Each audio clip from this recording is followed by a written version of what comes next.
All right, so first exercise that I'm going to demonstrate here is the posterior pelvic tilt or tuck on the Swiss ball. We're using this exercise to relearn that posterior pelvic tilt. The Swiss ball is just a really useful tool to use to get the idea of what we're looking for here. What we want to do is take the pressure off the lower back. So the lower back isn't really doing any work here. We want the glutes and the hamstrings to be doing the work in this movement. Now we want to really hammer this movement down so it becomes second nature. So when we move into kind of real life situations, the glutes and the hamstrings are doing the work here rather than loading that lower back. If we load the lower back, what's going to happen is that pressure is going to come out in your slip disc region, that isolated spot, and that's probably why you feel those isolated pains. It's because that particular region is just going to take on too much of the load if we don't relearn these movements. Okay, so I'm going to play this video now, and we're just going to see what posterior pelvic tilt looks like.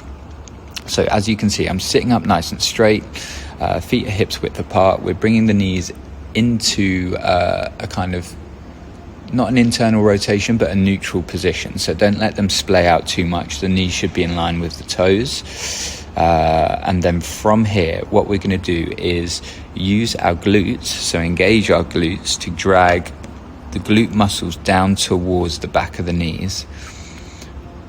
As you can see, sitting up nice and straight, and that posterior pelvic tilt is the glutes and hamstrings working to take the glutes down towards the back of the knees.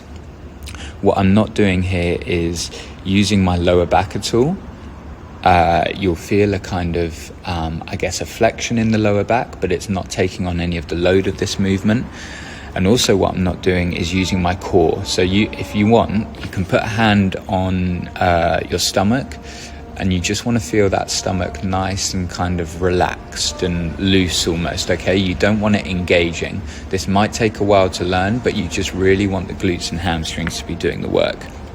So I'll just play it for you here. As you can see, I come back into that neutral position and then tuck the pelvis underneath. Think about tucking the tailbone underneath your lower back. So you're bringing that tailbone towards the back of the knees and then coming back into that neutral position. Maintain that posture, sitting up nice and straight, and just go through a series of reps here. I've indicated the reps on your workout.